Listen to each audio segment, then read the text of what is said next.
Allez, Bezrat Hashem, je voudrais dédier ces quelques paroles de Torah pour la Refoua Shelema de Dvorah Bat Rivka. C'est la femme d'un ami à nous que vous connaissez tous, il s'appelle David.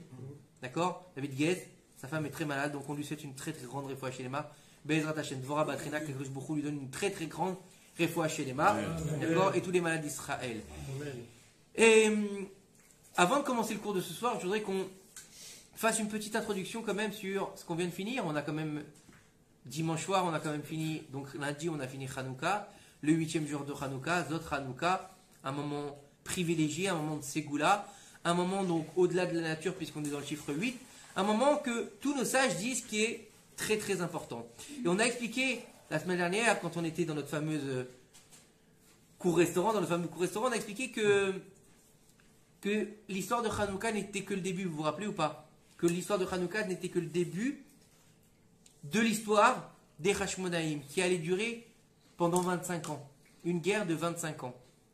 Et on est en droit de se poser la question, donc, aujourd'hui, mais que sont-ils devenus, les Hashmonaïm? La famille des Hashmonaïm. Quelle suite il y a eu dans tout ça? Alors, il faut savoir que les Hashmonaïm, comme on l'a expliqué, c'était des Kohanim. Et le Kohen, on sait très bien qu'il a une fonction majeure dans le Beth Amikdash, c'est d'être le représentant du divin sur terre dans le Beth Amikdash. Donc c'est-à-dire qu'il doit officier dans le service sacrificiel, sacerdotale, ok? Donc ça c'est le Kohen. Mais est-ce que le Kohen doit être le roi? Oui, non, oui. Non, le Kohen il n'est pas roi. Qui est-ce qui doit être roi? C'est la tribu de Yehuda. Vous êtes d'accord avec moi jusque-là? Donc, à partir de, on va dire, de David. D'accord? David Améler, premier roi de la tribu de Yehuda, après Shaoul, qui est de la tribu de Binyamin. On avait expliqué, c'était pour le tikkun des tribus qui s'étaient prosternées devant Esav, et dont Binyamin ne s'était pas prosterné devant lui, puisqu'il n'était pas né. D'accord? Et puis, il vient aussi préparer le terrain au roi David, Shaoul Améler. D'accord? Alors, il faut savoir que, après la reconquête d'Eretz Israël, les Hashmonaïm auraient dû donc réintégrer leurs fonctions, remettre en place le Beth Amikdash, purifier le Beth Amikdash, ramener de l'huile, ramener une Chanoukia, une menorah comme il faut, puisqu'on avait expliqué aussi que selon la Gemara, ils avaient fait une menorah avec des lances. Vous vous rappelez ou pas? On a dit ça la semaine dernière. Donc ils ont ramené les ustensiles du Beth Amikdash, ils ont tout purifié, ils ont tout nettoyé, ils auraient dû gentiment reprendre leur fonction, donc être des Kohanim. Non, ils se sont octroyés la royauté. Ils sont devenus les rois d'Israël. Il faut savoir que Akadosh Baruch Hu, il n'aime pas qu'on prenne la place de l'autre. Il n'aime pas qu'on s'octroie une place qui ne nous est pas réservée. Il y a 3 couronnes, on l'a déjà expliqué.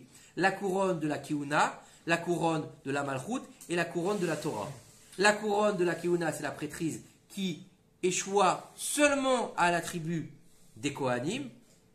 La couronne de la Malchut et la couronne donc de la royauté qui échoua juste à la tribu de Yehuda. La Malchut c'est Yehuda. D'accord? Et le Keter Torah, il appartient à qui veut, vient et la prend. D'accord? Keter Torah, il appartient à toutes les tribus. Donc en fait, ils ont usurpé la royauté. Donc quelqu'un qui va faire un coup d'État au niveau de la Torah, qu'est-ce qu'il a comme din? Il a le din de Moré Bemalchut. Vous êtes d'accord avec moi? Moré Bemalchut, c'est-à-dire que c'est comme s'il avait fait un coup d'État. Comment on appelle ça en français? Truc à la couronne, tu sais comment on dit à la couronne, il y a un mot comme ça là. Vous voyez pas ce mot que je veux dire? Traîtrise, voilà, c'est un traître à la couronne, merci. Il est traître à la couronne, donc quelqu'un qui est traître à la couronne, qu'est-ce qu'il mérite? La mort. Donc en fait, ce qui s'est passé, c'est que les Hashmonaïm, étant donné qu'ils ont pris la couronne de la Torah, ils méritaient la mort. Et nos sages racontent que... Attends, excuse-moi, comment ils ont pu prendre la couronne comme ça? Il n'y avait personne autour qui pouvait leur dire... Ils ont recréé un petit Ils étaient les guerriers. Ils étaient ceux qui ont pris la victoire sur l'Empire grec. Ils étaient forts. Okay. Ils avaient une espèce d'aura de respect. Tu comprends? Donc les gens n'ont pas grogné. Tu vois, pour eux, l'histoire de Hanouka, c'est l'histoire des héros. Tu Tu comprends? Donc quand tu as un héros en face de toi, tu l'adules. Donc il peut te dire, étant donné qu'il y avait un brouhaha total avant et que là on revient à quelque chose d'assez structuré. Déjà le niveau spirituel il devait être très bas à ce moment-là. Exactement, bien sûr. Mais bien sûr que le niveau était très bas. C'est pour ça que beaucoup de juifs sont tombés dans l'hellénisme. On l'a expliqué la semaine dernière. Donc bien sûr que le niveau était très bas. Donc ils ont accepté, si tu veux, bon gré mal gré, que leurs héros deviennent en fait les chefs du peuple. N'oublie pas qu'en plus, avant ça, au niveau déjà du premier temple, après Shlomo HaMelech, il y a eu un schisme. On avait un roi en Yehuda et un roi sur Israël. Donc, on n'est pas dans un absolu règne. Tu vois ce que je veux dire? On est dans un règne qui est déjà divisé. Donc, déjà qu'il n'y a pas de règne, en plus, il y a nos ennemis de l'autre côté. Bon, il y a des mecs qui veulent bien prendre la place de la bravoure. On va les laisser faire. Mais au niveau d'Akadosh Baruch Hu, lui, il aimait Akadosh Baruch Hu. Il ne peut pas laisser faire. Qu'est-ce qui se passe? Nos sages nous disent qu'il y avait un esclave des Maccabim, qui n'était pas juif, qui s'appelait Hérode. Tout le monde a entendu parler du roi Hérode? Et bon, alors dans la tradition, on dit que c'était le fils d'un empereur. Nous, chez nous, il y a plusieurs déotes. Il y a une déa qui dit que c'était un esclave. Et qu'il a entendu une bat kol, une voix céleste, qui disait que celui qui se lève maintenant, et qui se rebelle contre le pouvoir, tout le monde va tomber dans sa main. Hérode, il a entendu ça, il a tué tout le monde. Là-bas, il y avait une fille qui appartenait à la tribu des Hashmonaïm, qui était très belle. Et Hérode, il a voulu en faire sa reine. Comme ça, il s'est dit, moi, je ne suis pas de sang royal, en plus de ça, je ne suis pas juif, je vais me marier avec elle. Comme ça, on va arrondir les angles. Je pourrais dire, regardez, la reine est juive, donc je suis un roi juif, tu vois, histoire de... c'est un peu l'idbolélout, on va un petit peu arrondir les angles. Et c'est pas grave, comme dans le film là, combien. Donc il a voulu arrondir les angles, et qu'est-ce qu'elle a fait cette jeune fille qui avait du sang Hashmonaïm quand même dans les veines, et donc qui avait quand même cette bravoure extraordinaire? Elle est montée sur le toit de la maison, et elle a crié, je suis la dernière personne vivante de la famille des Hashmonaïm, tout celui qui dira qu'il descend des Hashmonaïm sera considéré comme un menteur. Et elle s'est donné la mort. Et donc voilà la fin tragique des Hashmonaïm. Une autre déa dit qu'en fait, ils se sont perdus dans le peuple et qu'ils n'ont plus eu le droit à occuper un seul poste dans le Beth Amikdash. En fait, ils ont été disséminés et liquéfiés quelque part dans la masse, en fait. Parce qu'ils ont usurpé la couronne. Donc en fait, qu'est-ce qu'on peut apprendre de cette fameuse introduction? De comprendre que, et ça va être tout le cheminement de notre cours Bezrat Hashem, que dans la vie, sache où est ta place. Sache quel est ton rôle. Sache pourquoi tu es fait. Vous comprenez? Sache te placer où tu dois être. Comme dans un échiquier. Vous avez déjà vu un échiquier, c'est qu'on va un peu jouer aux échecs.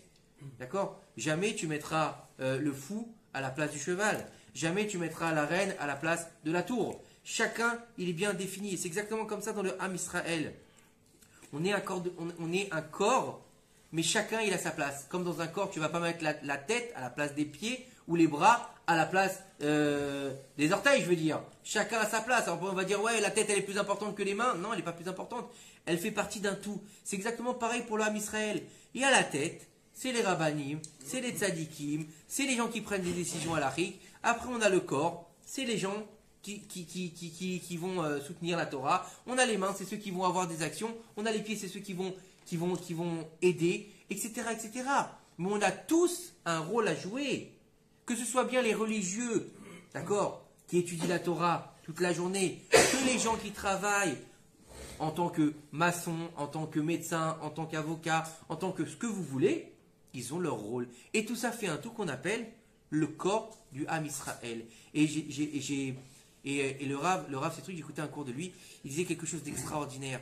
Il a dit comme ça dans ce cours-là, il a dit, le juif, c'est le chef d'orchestre de son univers. Et comme le corps est comparé à un univers, donc en fait on est notre propre chef d'orchestre. Donc en fait notre but c'est de savoir jouer notre propre partition. Ça c'est pour l'introduction. Alors depuis quelques temps avant Hanouka, on a parlé de nos patriarches et on a expliqué qu'est-ce qu'étaient les patriarches, qui étaient les patriarches et quelle force avaient les patriarches, un peu plus que comme on les voit dans la Torah. On a été un peu plus dans la profondeur des choses, on a parlé d'Israël, de Abraham et aussi de Yaakov. Et on ne peut pas dissocier les patriarches des matriarches. Vous êtes d'accord avec moi ou pas? On ne peut pas parler d'Abraham sans parler de Sarah. On ne peut pas parler d'Israël sans parler de Rivka. D'accord? Yaakov sans Rachel et Léa. Et aujourd'hui, je voudrais qu'on s'arrête sur la mère du Ham Israël, la première, Sarah Imenu. Alors c'est vrai qu'on connaît Sarah Imenu dans la paracha Chai et Sarah, que Sarah elle a vécu 127 ans et qu'elle a été enterrée dans la Marat Marpella. Mais vous n'êtes pas posé cette question. Sarah Imenu, on a une paracha complète sur elle. On a un nom qui s'appelle, on a une paracha qui s'appelle à son nom. D'accord? On sait où elle est enterrée. On sait à quel âge elle est morte. Jusque là vous me suivez ou pas? D'accord? Rivka, Walou. Walou. Rivka, il y a marqué là-bas. Et elle est morte, Déborah, là, la Ménika de Rivka. Rachi marque là-bas. Et Rivka, elle est morte. Après, on sait qu'elle est enterrée dans la Maharat Marpella. Quand, comment, à quel âge? On n'en sait rien. D'accord? Vous pouvez aller voir dans la Torah, c'est pas marqué. Rachel, on sait qu'elle est morte. À quel âge, on ne sait pas. On sait qu'elle est morte à Bethléem et qu'elle a été enterrée sur la route là-bas en donnant naissance à son fils Binyamin. C'est tout. Léa, on ne sait même pas quand est-ce qu'elle est morte. C'est là, il n'y a pas marqué. Rien. Bila et Zilpa, encore moins. Pourquoi? Pourquoi est-ce que Sarah Imenu a eu le mérite encore plus qu'Abraham? Vous avez une paracha qui s'appelle Abraham? Non. Vous avez une paracha qui s'appelle Yitzhak? Non. Vous avez une paracha qui s'appelle Yaakov? Non. Et Sarah Imenu, elle a une paracha. Pourquoi? Vous n'avez jamais posé cette question? Si, d'ailleurs je comptais te la poser. Ah bah voilà, tu vois. Il faut savoir que Sarah Imenu, elle est différente de toutes les matriarches. Elle est complètement différente de toutes les matriarches. Et Sarah Imenu, elle a une place à part dans les matriarches. Pourquoi? Déjà, la première chose qu'il faut savoir, c'est que dans la paracha Chai et Sarah, on va dire là-bas que Sarah elle avait 127 ans et ce fut les années de vie de Sarah. Nachon? Pourtant, elle est morte. Et en fait, nos sages nous expliquent qu'en fait, tous les jours de sa vie étaient complets et que tous les jours de sa vie, elle les avait passés à servir à Kadosh Baruch Hu. Et nos sages nous expliquent que Sarah Imenu était plus grande qu'Abraham dans la prophétie et que c'est la seule femme au monde qui a reçu une prophétie directe d'Akadosh Baruch Hu. D'accord? Dieu lui a donné une prophétie. Alors qu'en général, quand il y avait une prophétie qui était donnée à une femme, c'était ou par un intermédiaire, ou avec un décodeur, on va dire. D'accord? Dans un rêve, quelque chose qu'il fallait interpréter. Sarah Imenu, non. Sarah Imenu, c'est Canal Plus avec le décodeur. D'accord? Allumé. Directement, elle comprend tout. Et Sarah Imenu, elle va faire quelque chose d'extraordinaire. Elle va arriver à ses 127 ans à réussir à avoir son habit, c'est-à-dire qu'elle a travaillé son habit. Vous savez qu'on a tous un habit lumière, on l'avait expliqué il y a quelques années, qui va nous accompagner après la mort. Et comment est-ce qu'on va faire notre habit de lumière?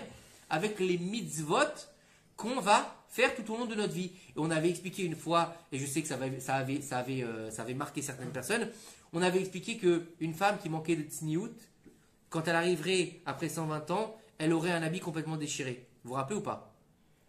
Sarah Imenu, non, elle avait complètement son livouche qui était complet. Et Sarah Imenu, pourquoi elle mérite une paracha? Parce que Sarah Imenu, elle a remis les choses à leur place. Sarah Imenu, on voit que elle va arriver en Égypte et Abraham, il lui dit, je t'en prie, dis que t'es ma sœur. Oui ou non? Tout le monde connaît cette histoire. Et elle va se retrouver dans la chambre de Pharaon. Pharaon, il ne voulait pas jouer aux échecs avec elle. Il ne voulait pas jouer aux dés, d'accord? Il voulait être avec elle. Mais dans quelle idée il voulait être avec elle? Juste pour avoir une relation avec elle? Non. Il faut savoir que Abraham, il a une force extraordinaire parce qu'il est le prémisse du Ham Israël, le père du Ham Israël. Vous êtes d'accord avec moi? Mais il a besoin pour ça d'une femme. Mais cette femme, elle doit être comment? Elle doit être pur. Et Pharaon, il représente qui? Pharaon, il représente le serpent. Qu'est-ce qu'il avait, Pharaon, sur sa couronne? Un serpent. Il représente, nos sages nous disent, que Pharaon représente le serpent de la faute originelle matérialisé sur terre. Donc il voulait avec ça aller avec Sarah pour pouvoir en fait rendre impur Sarah et par l'impureté de Sarah rendre impur Abraham Avinu. Donc en fait rendre impur tout le Ham Israël. Exactement ce qu'a voulu faire le serpent avec la faute originelle. Vous comprenez un peu? Sarah, en refusant de se donner à Pharaon, vient réparer la faute de Chava avec le serpent, de la faute originelle. Première chose. Jusque-là, vous me suivez?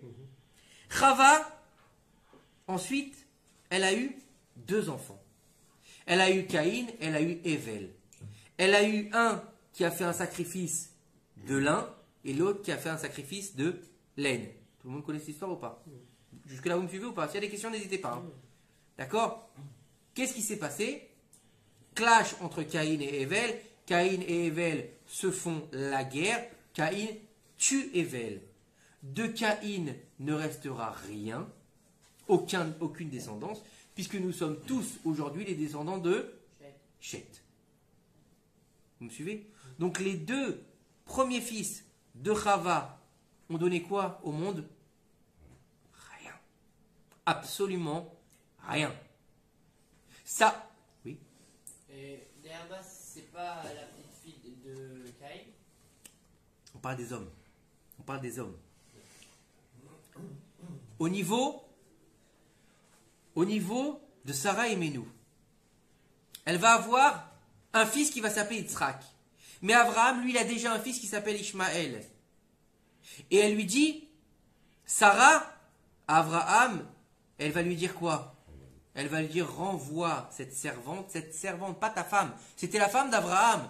Elle lui dit, renvoie cette servante avec son fils, car il n'héritera pas avec mon fils. Baruch haba. Vous êtes d'accord ou pas? Vous me suivez ou pas jusque-là?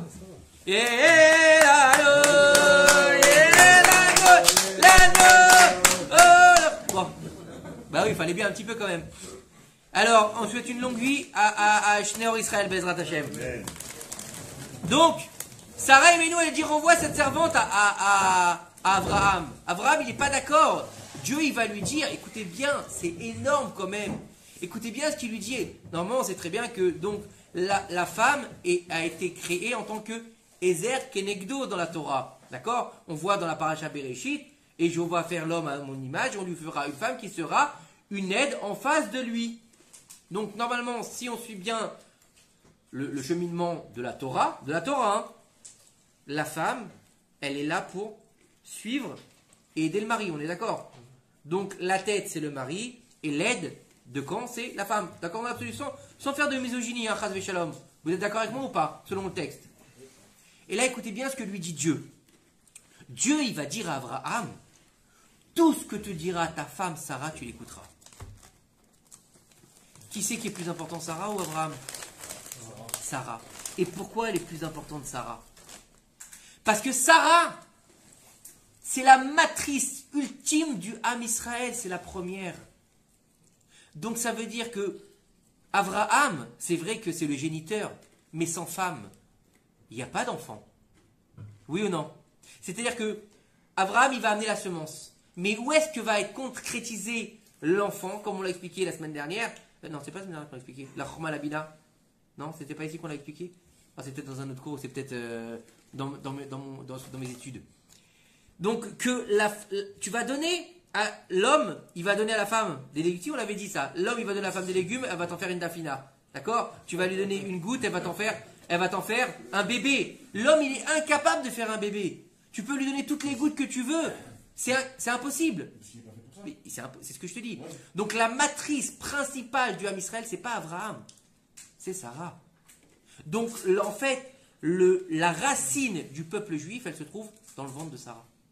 Vous comprenez maintenant pourquoi elle est si importante? Ensuite, on parlait de Caïn et Evel. Et on parlait de Ishmaël et Yitzhak.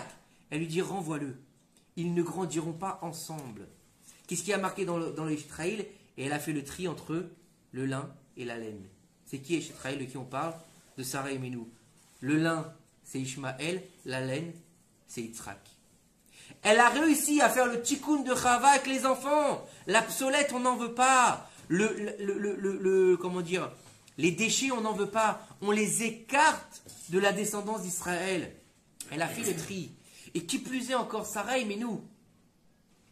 Quand elle est morte, Abraham va devoir donc acheter la Marat Marpella. Vous êtes d'accord avec moi?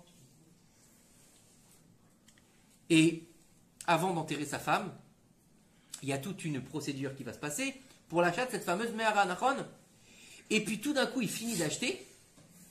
Et il y a marqué dans la Torah, et après ces choses-là, Abraham, il a enterré sa femme. D'accord? Vous pouvez aller voir dans les passouk là-bas. Et après ces choses-là, est-ce que vous croyez vraiment que la Torah, elle marque des choses pour rien? Chaque lettre, chaque mot et chaque forme de lettre, elle a son importance dans la Torah. Donc si on nous dit, et après cela, Abraham, il a été enterré sa femme Sarah, c'est qu'il y a eu quelque chose avant. Alors tu vas me dire, il a acheté la caverne. Ben non, puisqu'on te l'a dit qu'il a acheté la caverne. Si on te dit qu'il a acheté la caverne, c'est qu'il y a quelque chose entre les deux, non? Et nos sages nous disent que, en fait, lorsque Abraham est rentré pour enterrer Sarah et Menou dans la caverne de Marpella, Adam et Chava, qui étaient enterrés là-bas par Akadosh Baruch Hu, se sont levés et ont voulu se casser. Ils ont dit, on peut pas être enterré ici. C'est pas possible. Abraham, il leur a dit, pourquoi? Qu'est-ce qui se passe? Il a dit, mais tu nous rentres Sarah et Menou. Tu nous rentres la femme qui a réussi à faire le tikkun du monde, alors que nous, on a amené la mort sur le monde. Nous, on est tombé avec le Nachash, elle n'est pas tombée avec le Nachash. Elle, toute sa vie, alors qu'elle a été créée humaine, elle a réussi à servir le Créateur chaque jour de sa vie, alors que nous, qui sommes les deux êtres qui n'ont pas été créés à partir d'une mère et d'un père, on n'a pas été capable de tenir un jour. Puisque le même jour où ils ont été créés, ils ont fauté. Comment est-ce que tu veux que nous, on puisse rester à côté d'elle? Vous comprenez le niveau de Sarah et Menou? Jusqu'à qu'Avraham, il est calme, le sage nous dit qu'il a réenterré Adam. Chava, elle ne voulait pas rentrer. Elle a dit, moi j'ai amené la mort sur la terre, elle a ramené la vie sur la terre. Je ne peux pas rentrer, je ne peux pas. C'est écrit où ça? Dans le Zohar. Ah, tu croyais que c'était de moi? C'était sur Netflix. La saison 2. Non. Vous comprenez ou pas? Et jusqu'à qu'il arrive à la calmer, il arrive à la remettre à sa place. Et après, il a pu enterrer Sarah. Il a pu enterrer Sarah. Et nos sages nous disent que, à partir, jusqu'à ce moment-là, Adam et Chava n'avaient pas trouvé le repos dans la mort. Et qu'à partir du moment où ils ont été réenterrés par le srout de Sarah et Menou, ils ont pu trouver le repos. Donc en fait, elle a fait le tri aussi bien dans la vie que dans la mort. Et en fait, elle a permis de remettre la Meharat Marpella à sa place, puisqu'elle a été la première officiellement enterrée dans la Meharat Marpella, qui est quoi? Qui est la porte d'entrée du Gan Eden. Donc Sarah Menou, en fait, elle a un niveau ultime, elle a un niveau de matrice première qui va faire découler la suite du Ham Israël. C'est pour ça que lorsqu'elle meurt, les 3 symboles qu'elle avait dans sa tente s'arrêtent. La bougie qui était allumée d'un Shabbat à l'autre, elle s'éteint. La nuée qui est au-dessus de sa tente disparaît.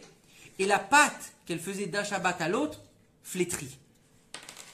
Lorsque Yitzhak Avinu amène Rivka dans sa tente, la bougie se rallume, le pain redevient frais et la nuée réapparaît. Qu'est-ce qu'on comprend de là? On comprend que toutes les Imaot et toutes les femmes d'Israël, dans toutes les générations, de génération en génération, qu'est-ce qu'elles feront? En allumant les bougies, en préparant le pain, en gardant la nida. Qu'est-ce qu'elles feront? Elles vont perpétuer les symboles de Sarah Imenu. Donc elles vont perpétuer la vie de Sarah. Shene Chaye Sarah. Donc c'est pour ça que Sarah, elle n'est pas morte, elle est vivante. Vous comprenez le niveau de Sarah Imenu? Donc c'est pour ça que Sarah Imenu, elle est très importante. Elle a un niveau où il faut qu'elle ait une paracha. Il faut qu'elle ait son nom écrit dans la Torah, plus qu'Abraham, puisqu'il y a marqué toute une histoire pour l'enterrement de Sarah Imenu, alors qu'à la fin de la paracha Chaye Sarah, il y a marqué, et il est mort Abraham à 175 ans, c'est ça? À 175 ans, Avram est mort. Et il était complet dans ses jours. Et ils l'ont enterré, son fils Yitzhak et Ishmaël. Basta. Basta pour Abraham. Pourtant, c'est quand même le premier des Havot qu'on va dire Eloé Avraham, Yitzhak et le Yaakov. Non. Pourquoi? Parce que c'est pas la matrice. Parce que c'est pas ce qui va donner la force au Ham Israël tout au long des générations. C'est pas ce qui va nourrir en fait le Ham Israël. C'est-à-dire que elle a ce rôle, Sarah Imenu, de comment on appelle ça? Pas allaiter, tu sais? Comment tu dis? Tu vois quand un enfant il allait, en fait il va prendre puiser, merci. Il va puiser l'essence de sa mère. Pas l'essence, hein, pas même si ça coûte cher aujourd'hui. Parce que si les meufs elles faisaient de l'essence aujourd'hui, il y en aurait beaucoup qui seraient contents. Hein. Il va puiser l'essence de sa mère, l'enfant. Mais ça veut dire quoi? Ça veut dire que chaque enfant d'Israël, dans chaque femme d'Israël, il y a un petit bout de Sarah Imenu. Dans chaque femme d'Israël, quand elle va réitérer ce qu'on appelle Chana, Chala Nida de la Katnerot, elle va réitérer en fait l'exploit, si on peut dire, de Sarah Imenu dans la construction du peuple d'Israël. Donc en fait, Sarah Imenu, elle a été vraiment le berceau du peuple d'Israël. Donc c'est pour ça qu'elle est très importante dans la tradition juive. Voilà au niveau de Sarah Imenu. Et comme on l'a dit au début du cours, chacun doit connaître sa place. Donc Sarah Imenu, elle connaissait sa place ou pas? Elle connaissait sa place. Elle connaissait sa place puisqu'elle s'est gardée de Pharaon, elle s'est gardée d'Avimelech, elle a fait le tri entre Ishmaël et Yitzhak. Donc elle connaissait sa place. Elle savait qu'est-ce qu'elle devait faire. Elle savait qu'elle devait être la matrice du Ham Israël. Et on a un autre personnage qu'on a vu dans les parachutes précédentes qui est un personnage secondaire et qui s'appelle Eliezer. Et d'ailleurs, on va le croiser la première fois dans cette fameuse paracha de Chaye Sarah, où Abraham va lui demander d'aller chercher une épouse pour son propre fils, Yitzhak. Et vous savez que il y a un personnage, c'est un personnage exceptionnel. Nos sages nous disent que Abraham, il lui dit, va chercher une femme pour mon fils Acharan. Eliezer, il lui dit d'accord. Il lui dit, mais peut-être que la fille, elle ne voudra pas me suivre. Et Rachid là-bas, il explique que, en disant Oulaï, il disait Elaï, à moi. Parce que lui, il a fait une fille aussi. Et il voulait en fait la marier avec Yitzhak. Et là, Abraham, il lui dit, nos sages nous expliquent qu'Abraham, il lui dit, mais t'as craqué. Il lui dit, toi tu viens de Canaan, tu es maudit. Et moi, je viens de Shem, je suis béni. Un maudit et un béni, ça ne peut pas marcher ensemble. Vous êtes d'accord avec moi ou pas? Qu'est-ce qu'il aurait fait un mec normal? Ou quelqu'un qui est là ce soir, qu'est-ce qu'il aurait fait? On te dit, tu vas avec ton patron, d'accord? Tu sais qu'il veut marier son fils. Toi, tu as une fille qui est une bombe atomique, qui est une tzadékette, qui est classe, et ton patron, il te dit, on va pas quand même mélanger les torchons et les serviettes. Qu'est-ce que tu fais? Hein? Tu te casses? Ouais, ou tu lui casses la tête. D'accord? Ou tu lui casses la tête. Écoutez bien ce que nous disent nos chachamim. Et en plus de ça, il s'appelle comment Eliezer? Eliezer, il est appelé une seule fois dans la Torah Eliezer. Une seule fois. Eliezer de Damas. Tous les restes du temps, il est appelé Eved Avraham. C'est le fils de Nimrod. Eved Avraham, il est appelé. Écoutez bien ce que nous dit ici. Le serviteur d'Avraham, lorsqu'il a entendu cette honte que venait de lui faire Avraham, il lui a... Dis-moi, on te dit, t'es un maudit.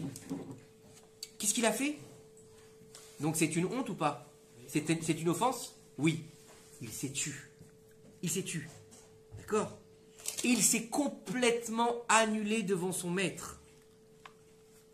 Et parce que il a fait ça, écoutez bien, nos sages nous disent que quand celui qui va se taire lorsqu'on va lui faire honte, il fait preuve de bravoure. Et c'est ce qu'il a fait Eliezer. Et est-ce qu'il a continué ou il n'a pas continué? Il a continué, il a été faire ce que lui a dit Abraham. Il nous dit ici que une telle façon de se comporter et un tel niveau, il donne la grandeur à l'âme. Il va donner la grandeur à l'homme, et il va rayonner comme le soleil en plein milieu de l'après-midi. La grandeur de Eliezer, elle est devenue incroyable à partir du moment où il a entendu cette offense et qu'il n'a rien dit. C'est quoi que tu lis, excuse-moi? Yaroum Venissa. Tu l'as pas? C'est de la bombe. Il lui a dit, écoutez bien ce qu'il lui a dit. Il lui a dit, tu es maudit. Rabbi aussi, Bardosa, il lui dit, Kenaan, c'est Eliezer. Et étant donné qu'il a servi ce tzaddik, donc on parle d'Abraham, avec une grande émouna, donc il n'a rien dit. Il a fermé, il aurait pu lui dire, écoute, tu sais quoi? Envoie quelqu'un d'autre chercher un mari, une fille, une belle fille pour ton fils. Il aurait pu lui dire, bon d'accord, je suis maudit, tu sais quoi? Le maudit, il se casse, débrouille-toi tout seul. Il a accepté, il s'est tu. Il est passé du niveau de maudit au niveau de béni. Comment on sait? C'est marqué dans la Torah, lorsqu'il va arriver à Haran, qu'est-ce qu'il va lui dire Lavan? Il lui dit, viens, Baruch Hashem. Viens, béni d'Hachem. Donc il est passé du maudit au béni. Et de plus, écoutez bien, Eliezer, serviteur d'Abraham, il est rentré vivant au Gan Eden. Comment? Et écoutez bien, c'est extraordinaire. Étant donné qu'il a servi Abraham dans la Emouna. Et alors, c'est bizarre, non? Quelqu'un a la Emouna, alors il ne va pas mourir. T'as la Emouna, je ne veux pas mourir alors dans ces cas-là. Écoutez bien. Ce qu'il nous dit.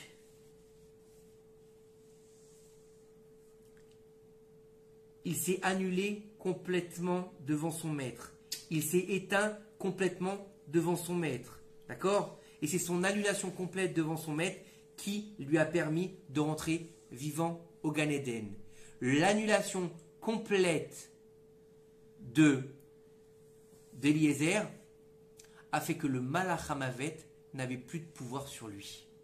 Pourquoi? Parce qu'il ne fait plus partie des vivants. Il n'est complètement annulé à son maître. Il n'a même plus d'identité. Il s'appelle juste Eved Avraham. Qui est-ce qui prend le Malach Hamavet? Les vivants ou les morts? Ah, vous avez du mal, souvent.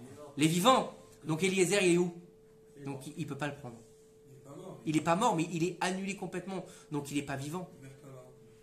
Il est devenu, en fait, le serviteur d'Abraham, les Netzach Netzachim. Écoutez bien, il a été pris vivant au Gan Eden, et aujourd'hui encore, c'est le serviteur d'Abraham dans le Gan Eden. C'était... Ça ne veut pas dire qu'il a eu un affront quand même. Et oui, il a eu un affront. Bien sûr qu'il a eu un affront. Mais il a eu un affront qui était justifié. Parce qu'en fait, Abraham, il n'a pas vu seulement ce qui allait se passer demain. Bon, il se marie avec la fille d'un tzaddik, c'est une tzadikette. Ok, mais Abraham, il voit loin. Qu'est-ce qui va se passer dans les prochaines générations? Étant donné que la racine, elle est pourrie parce qu'elle vient de Canaan, donc forcément le peuple d'Israël sera pourri. Donc il faut une racine qui est propre. C'est vrai que la famille de Rivka, ils étaient pourris, mais elle, son rech, sa racine, elle était bonne. Puisqu'elle vient de la famille d'Abraham. Tu comprends? Donc en fait, c'est son annulation complète devant son maître qui lui a permis de rentrer vivant au Gan Eden. Et cette annulation permet en fait d'atteindre un niveau exceptionnel, de briller comme le soleil en plein midi. Et on a un autre exemple dans la Torah, exceptionnel, d'un homme qui s'est aussi annulé à son rave. Donc Abraham était le rave d'Eliezer quelque part, vous êtes d'accord avec moi? Il y en a un autre. Et cet autre-là, il a mérité la grandeur ultime du peuple d'Israël. Cet homme-là, il s'appelle Yoshua bin Nun. Yoshua bin Nun, c'est le serviteur de Moshe Rabbeinu. Yoshua bin Nun, c'est un homme qui ne fait rien de son propre chef. Yoshua bin Nun, à l'âge de 50 ans, la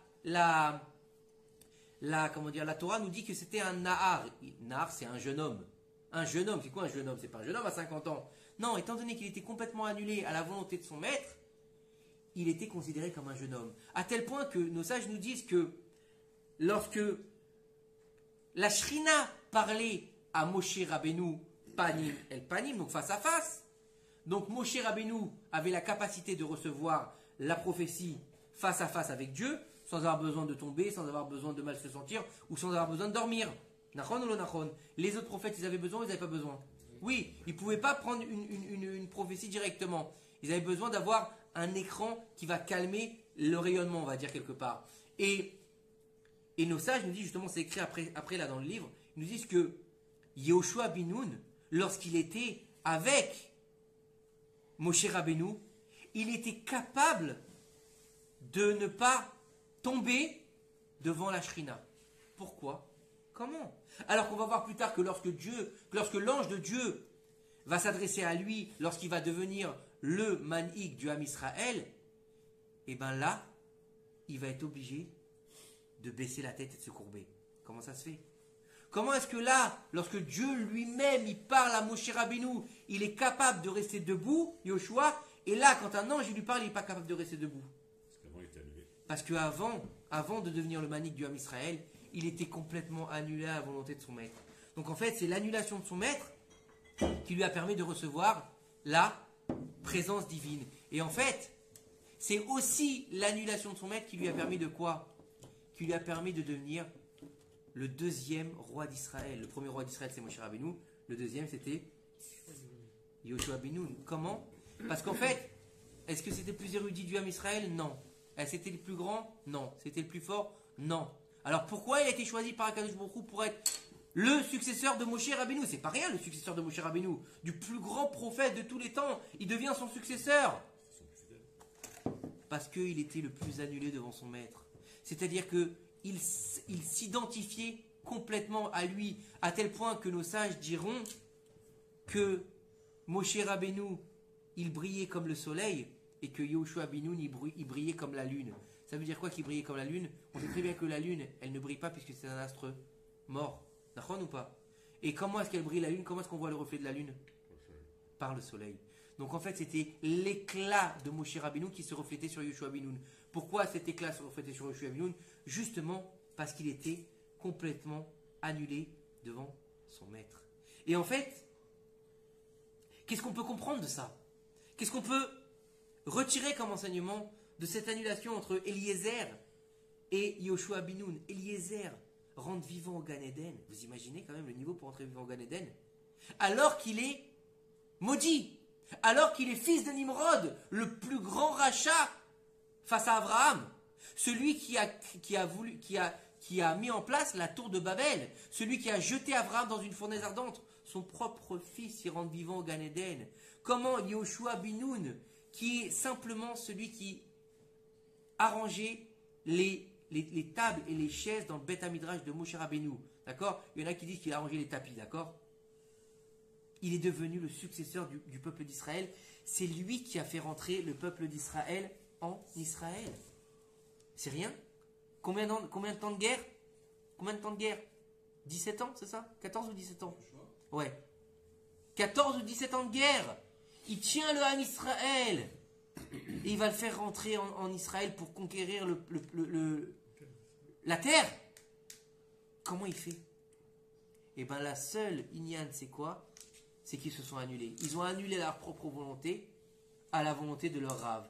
Et de ça, on peut apprendre un Moussar Eskel énorme, mais ce n'est pas que par rapport à son Rav.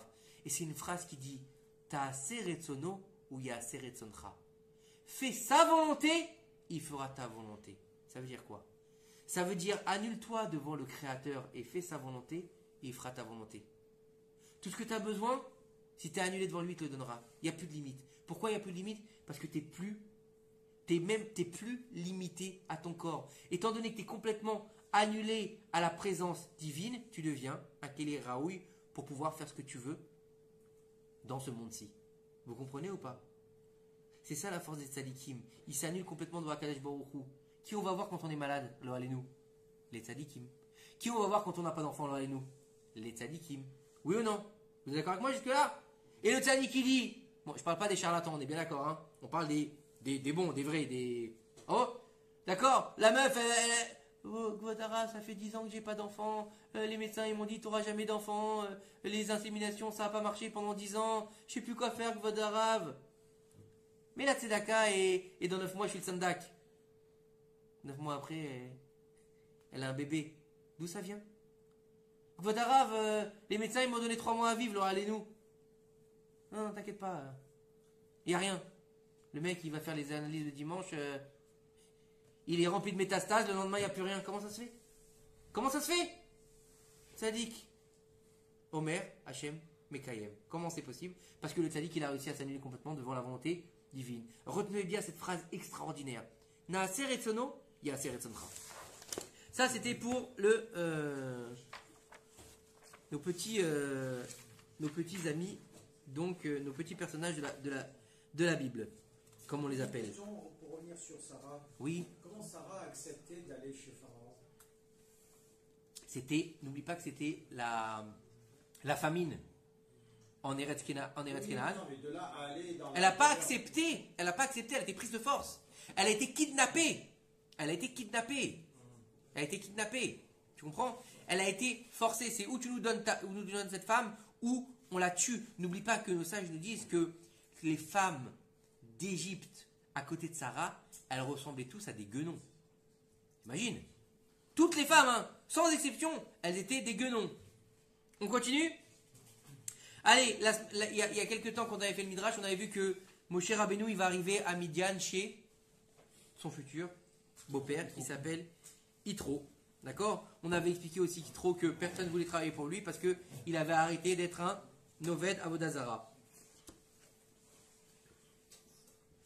Alors, au moment des souffrances dures du Ham Israël, Akadosh Baruch Hu, il n'a pas oublié de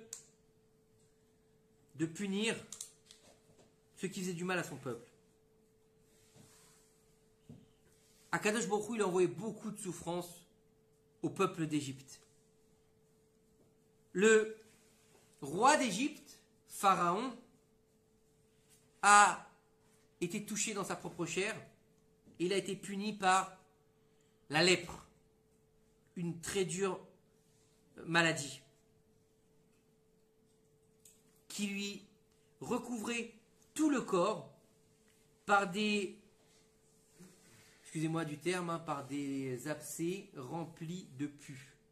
D'accord? Donc imaginez le truc, il a tout le corps rempli de ça, c'est... Bah tu viens de bouffer, excuse-moi, tant pis pour toi. La prochaine fois, viens à jeun.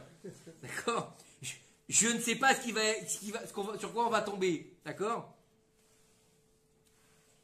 Le corps du roi le faisait souffrir, mais son cœur était dur et il restait de glace et avec de l'animosité, et il ne voulait pas alléger le peuple juif. Les médecins du roi ne pouvaient pas le guérir.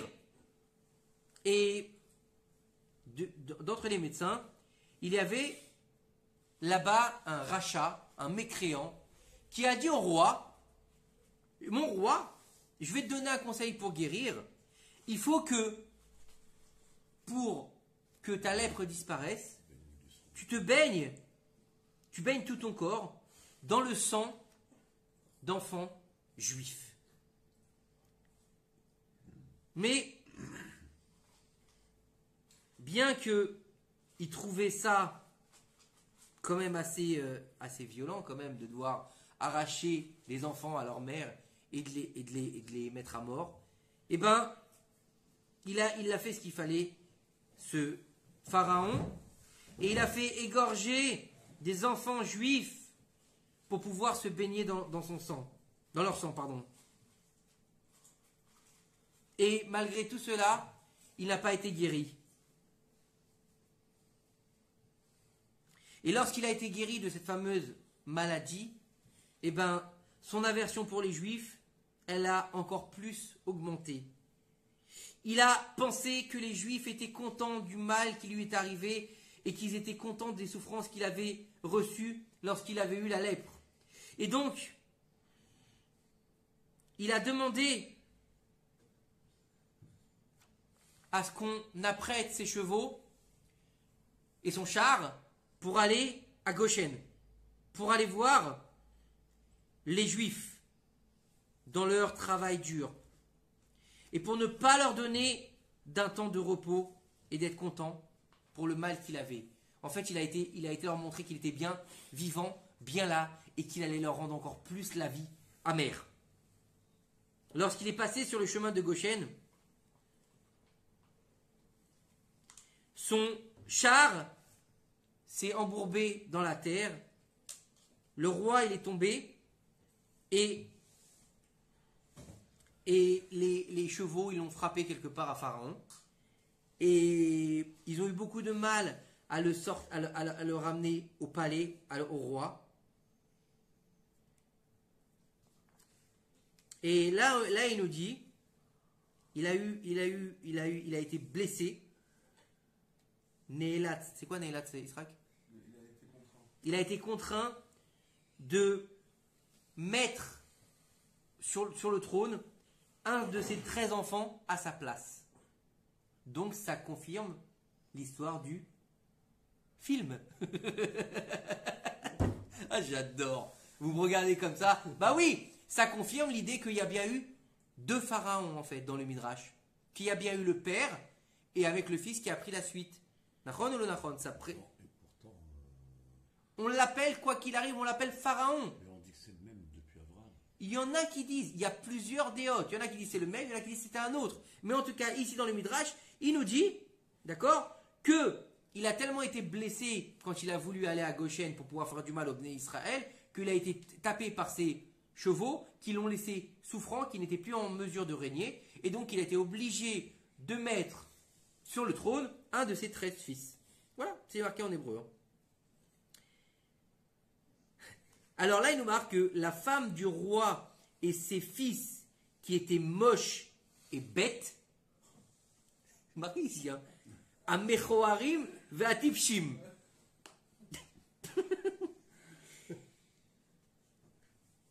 Ils ont vu, donc ils ont été contraints de se prosterner devant le nouveau roi et d'accepter la défaite de ce pharaon. Et c'est dans des souffrances atroces et horribles que le roi d'Égypte, il est mort et il a été enterré dans la vallée des rois. Pas mal. Celle-là, je la connaissais pas, je ne connaissais pas ce midrash. Donc en fait, ça peut en fait se raccorder un peu à l'histoire qu'on peut connaître en disant qu'il y avait bien 2 pharaons qui ont régné sur l'Égypte, un qui a commencé l'esclavage d'Égypte et un qui l'a continué en fait. Donc un petit peu comme dans le film et dans le dessin animé. Voilà, bref. Ça c'était au niveau de notre midrash. Maintenant il faut comprendre que dans les parachiotes qu'on vit, on a... Quoi, qu'est-ce qu'il y a? Il a pas fait... Non. Non, je fais... Ah. Dans les parachutes qu'on vit aujourd'hui, on est dans quelque chose de très difficile et très différent de ce qu'on a vécu jusqu'à maintenant. Parce qu'en fait, donc on commence à passer des pères aux fils et on commence à passer d'une construction d'un peuple à l'entrée en exil. Vous êtes d'accord avec moi ou pas? Là, on va voir la paracha de Vaïgash cette semaine. Après la paracha de Vaïgash, c'est Vaïri. Vaïri. Et donc après Vaïri, c'est Shemot. Donc c'est l'exil et l'esclavage d'Égypte. Mais il faut comprendre que on a dans la paracha de cette semaine quelque chose d'assez bizarre. Donc on a la semaine dernière, on a parlé de la fin de la paracha. Donc Yosef Hatzadik, il va mettre la coupe dans le sac de Binyamin. Ils vont ouvrir le sac. Oh! La coupe, elle est là! Voleur! Vous savez que nos sages nous disent qu'à ce moment-là, Binyamin, il s'est fait défoncer par ses frères. Ils l'ont esquinté de coups. Et ils lui ont dit, écoutez bien ce qu'ils nous disent nous Midrash, ils nous disent qu'ils lui ont dit, t'es bien comme ta mère la voleuse. Puisque Rachel avait volé les téraphim de Lavan. Vous imaginez le niveau quand même? C'est violent quand même, hein? Et donc Yosef leur dit, bah écoutez, allez, rentrez chez vous, merci d'avoir joué, lui il va rester chez moi, ça va être mon esclave. Et là, bien sûr, pourquoi est-ce que Yosef fait ça? Pour voir s'il regrette ce qu'ils ont fait avec lui. Vous êtes d'accord avec moi ou pas? Oui. D'accord. Écoutez bien ce que nous dit la paracha. Il y a marqué Vaïgash Elav Yehuda. Donc ça veut dire quoi? Yehuda, il s'est approché de lui. Il aime menacer. Hein? Il aime menacer. Mais de qui? Hein? De qui? Quoi de qui? De qui s'est rapproché? De Yosef. Comment tu sais? Parce qu'on devine. Non? Pourquoi Depuis non quand t'es un devin? Depuis quand on est des devins dans la paracha? Dans la Torah, on est des devins, nous? On est Madame Soleil? De qui? Pourquoi il n'a pas marqué Vaïgash El Yosef? Vaïgash Yehuda El Yosef. Et Yehuda, il s'approchait de Yosef. Parce que la fin de la paracha, ça raconte sur Yosef. Et alors? C'est le même cher. Et c'est pas Mouvan. Vous êtes d'accord avec moi que c'est pas clair? Il y a quelque part une côté de mystère. De qui? De quoi? Comment? N'oubliez pas qu'ils sont les 12 ensemble. Il aurait pu se rapprocher de Benjamin. Il aurait pu se rapprocher de qui? De Shimon, de Lévi, j'en sais rien. Il aurait pu s'approcher de Shimon et dire, écoute, tu sais quoi? Il veut pas nous rendre nos frères. Toi et Lévi, on va faire comme Hachrem, on va tuer tout le monde. Il aurait pu ou pas? Mais c'est pas comme ça. Non, c'est Ça parce que tu raconte Vaïgash et connais Yehuda. l'histoire. Tu connais l'histoire, dans l'absolu. Si on suit les mots, on va rester sur ces 3 mots-là, d'accord? Suivez-moi, c'est pas compliqué, mais c'est très fin. Si on suit les 3 mots de la paracha, est-ce qu'il aurait pu s'approcher de quelqu'un d'autre, oui ou non? Vous êtes d'accord avec moi? Non. Pourquoi? Parce que c'est lui qui parle. De quoi? C'est Yosef qui parle, c'est Yosef qui dit ce qui va se passer. Après, donc. Yosef, il leur dit, regarde, prends la situation, d'accord? Ok. Ok? Yosef, il leur dit, vous êtes libres, rentrez chez vous, je garde celui-là en otage. Ça va devenir mon serviteur. D'accord? On nous dit, Yehuda, il s'est approché de lui. Est-ce qu'il peut s'approcher de quelqu'un d'autre? Oui ou non? Pourquoi pas? Pourquoi? Est-ce qu'il... Regarde, il peut s'approcher... Attends, il peut s'approcher d'un de ses frères en disant, on va le tuer. Oui ou non? Oui ou non? Non. Il n'est pas forcé de s'approcher. Mais il n'est pas forcé. Pas le verre.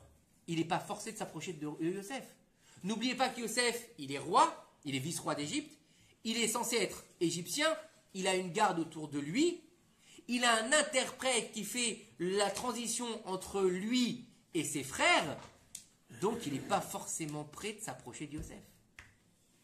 Vous comprenez? Remettez la situation dans son contexte. On n'est pas...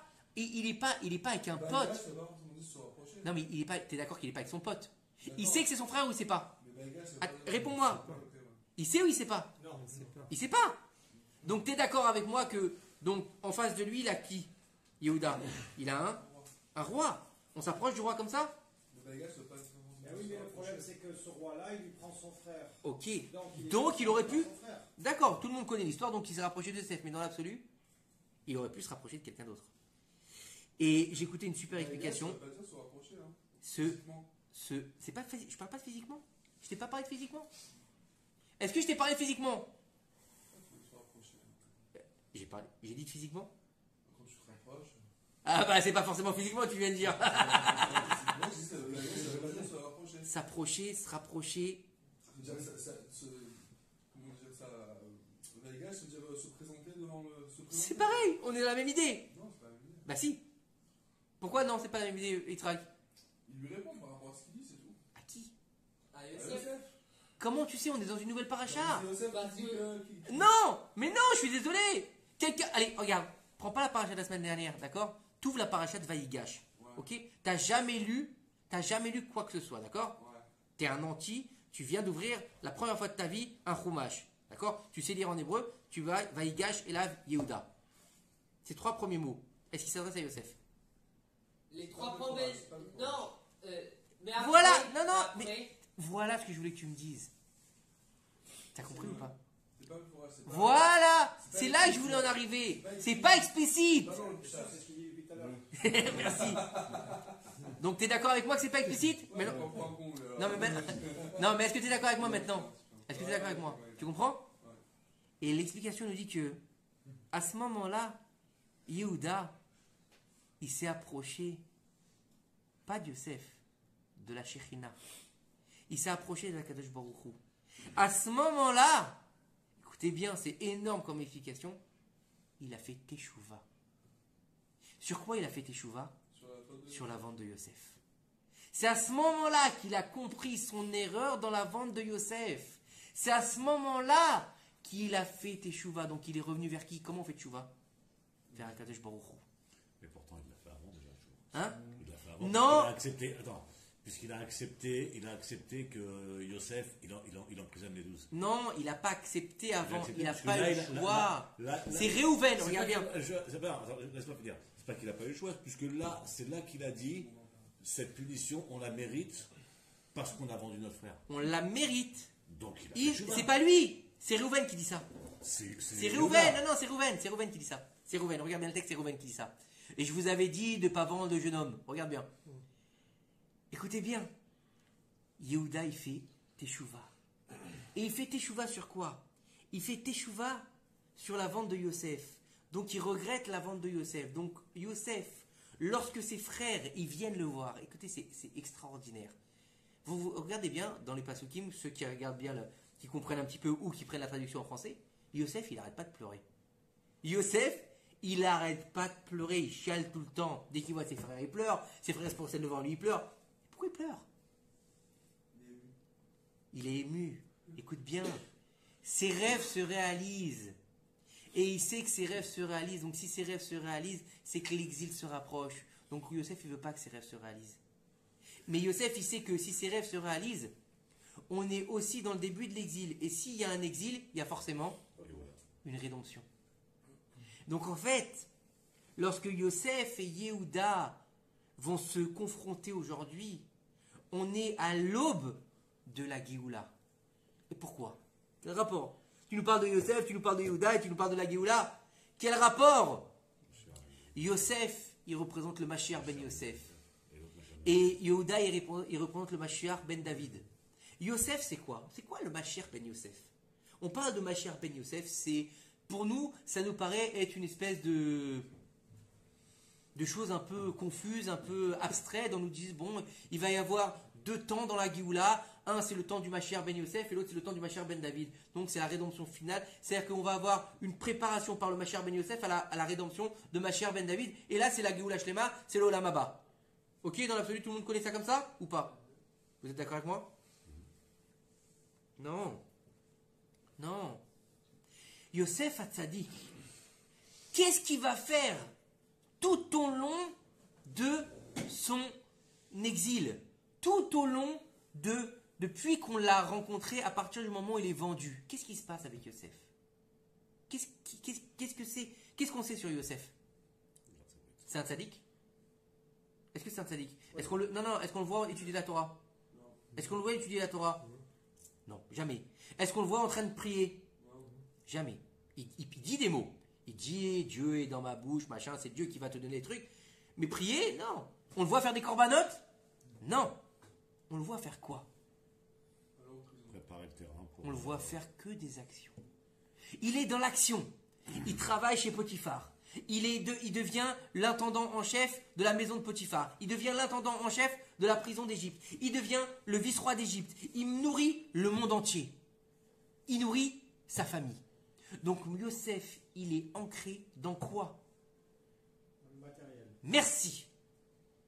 Il est le Mashiach de la matérialité. Il va en fait sortir les nitzotzot qui sont dans ce monde-ci pour préparer le terrain au Mashiach ben David. Parce que le Mashiach ben Yosef, il est où? Il est dans la Gashmiout. Et le Mashiach ben David, il est où? Dans la Rouchaniout. Qu'est-ce qu'il fait? Yosef, il fait. Qu'est-ce qu'il fait Yehuda? Vas-y, la suite. La suite, Yitzhak. La suite de la paracha, c'est quoi? Il lui fait quoi? Non, il lui parle. Il lui parle. Un, il est dans l'action, l'autre, il est dans la parole. Donc, un, il est dans quoi? C'est quoi la bouche? C'est le roux? C'est le roi. C'est le roi. Donc, c'est quoi le roi? C'est la rouchaniout. Donc, en fait, Yosef Hatzadik, c'est le Mashiach ben Yosef qui est dans la matérialité, qui va préparer le terrain à la spiritualité, à Mashiach ben David. Comme exactement on le voit au jour d'aujourd'hui. Qu'est-ce qui s'est passé? Avant qu'on puisse accéder à la rédemption finale, Bekar Mamash, Bezrat Hashem, à la libération finale, avec Goulash Lema. Qu'est-ce qui se passe? Qu'est-ce qui se passe? Qu'est-ce qui est une des conditions majeures à ce que le Mashiach vienne? Qu'est-ce qu'il faut? il faut que le Ham Israël, la majorité du Ham Israël soit où? En Eretz Israël. Et pour ça, il faut que Eretz Israël soit Construit. merci. Construire. Et donc, il faut qu'il soit construit pour accepter en fait la royauté d'Israël en tant que Mashiach ben David. Il faut qu'il y ait une terre. Vous savez bien qu'un roi ne peut pas régner sans terre et sans peuple. Vous êtes d'accord avec moi? Donc, si Mashiach ben David y vient, il n'y a pas de terre et il n'y a pas de peuple, sur quoi il règne? Sur des carottes, sur des tomates, sur ses vêtements, sur quoi? Sur son bouquin? Sur son âne? Puisqu'on dit qu'il va venir avec un âne. Sur quoi? Sur rien. Donc avant que Mashiach il puisse se dévoiler aujourd'hui, la condition sine qua non, c'est que la terre d'Israël, elle revive, elle redonne ses fruits, et que le peuple d'Israël revienne à sa source. Alors c'est qui le Mashiach ben Yosef? Le Mashiach ben Yosef, il y en a qui disent que c'est le Rav Kook qui disait que c'est tous les gens qui ont aidé à la construction. Tous, donc pas un seul. Non, c'est pas. N'oublie pas, le Mashiach ben Yosef, c'est pas un être, c'est une entité, c'est une entité qui va amener au Mashiach ben David, qui est lui le Mashiach. On dit qu'il est le Mashiach. Donc lui, il est vraiment le roi, comme on l'appelle, le roi Mashiach, d'accord? Donc en fait, plusieurs personnes peuvent être avec le Mashiach ben Yosef ou être le Mashiach ben Yosef. Herzl, par exemple. Comment? Herzl. Il y en a qui disent que Herzl il fait partie de cette entité-là. Il y en a qui disent. Le Rav Kook qui disait ça par exemple. Le Rav Kook qui disait ça. Quel Rav Kook? Le Rav Kook, le premier. Il disait sur Herzl? Oui, Son fils qui disait ça, pas lui. le Rav Kook. Bref, après, je rentre pas dans la polémique. Ben Gurion. Tous les gens qui ont construit Israël de leurs mains. Encore une fois, on avait expliqué l'année dernière, ou cette année, je ne me souviens plus, à Kol Yaakov, Vayadem et Esav aussi. On avait expliqué ça, que certains de nos frères seront obligés de prendre le rôle d'Esav pour pouvoir la Asot, Yadaim, et d'autres seront dans les Yeshivot. Vous vous rappelez ou pas? On avait expliqué ça aussi. Donc en fait, le Ham Israël, il est divisé aujourd'hui, mais dans quel sens il est divisé? Bien sûr on peut parler de la division qu'il y a aujourd'hui par rapport au gouvernement, par rapport au clivage entre les religieux et les non-religieux, mais je ne rentre même pas là-dedans. Ce n'est pas le propos du cours. Écoutez bien, et ça c'est extraordinaire. Donc une fois que Yehuda, il parle avec Yosef, qu'est-ce qui se passe?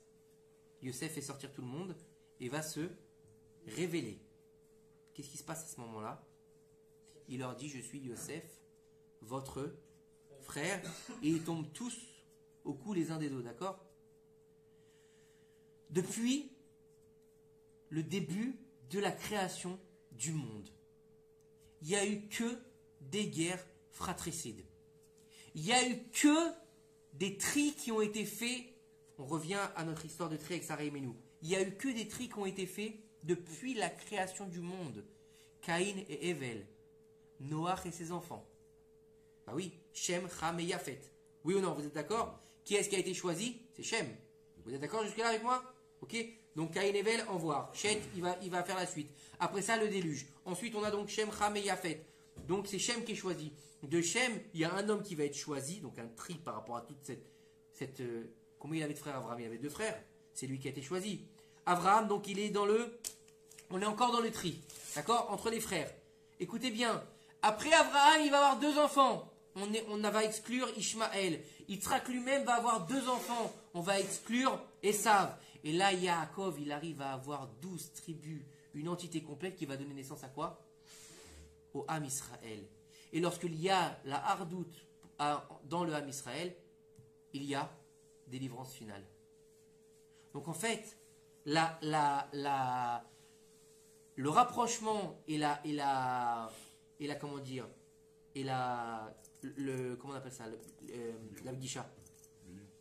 Non, la Bdisha, la rencontre entre Yosef et Yehuda, elle nous projette justement à la délivrance finale. Mais avant la délivrance, il y a toujours l'exil. Comme on l'a bien vu depuis la création du monde, avant la lumière, il y a l'obscurité. Pourquoi est-ce qu'il y a besoin d'une obscurité? Parce que plus tu descends bas, plus tu montes haut. Et plus il y a du noir, et plus tu peux avoir de lumière. Donc forcément, on est obligé de passer par une obscurité pour pouvoir aller à la lumière. Comme une plante qui est obligée de pourrir et de mourir pour pouvoir repousser. Vous êtes d'accord avec moi? Vous avez déjà tous fait le truc de l'haricot, là, du haricot? Non, c'est la graine, tu veux dire. Ouais, la graine. Je dis la plante. Oh, la plante, la graine. Vous l'avez fait tous le test du haricot, là? Hein, vous mettez dans le coton, il pourrit. Une fois qu'il est bien pourri, il commence à refaire. Tu l'as jamais fait, Arnaud, le haricot? On t'expliquera après. Il est mangé, il a- Lui, il les mange dans la. Moi, l'haricot, je les mange dans la dafina.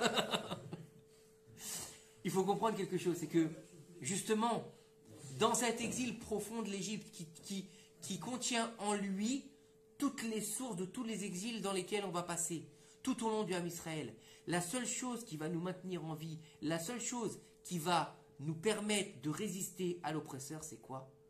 C'est ce qu'ont fait Yehuda et Yosef et ses frères. C'est la hardout. C'est d'être unis en tant que peuple d'Israël.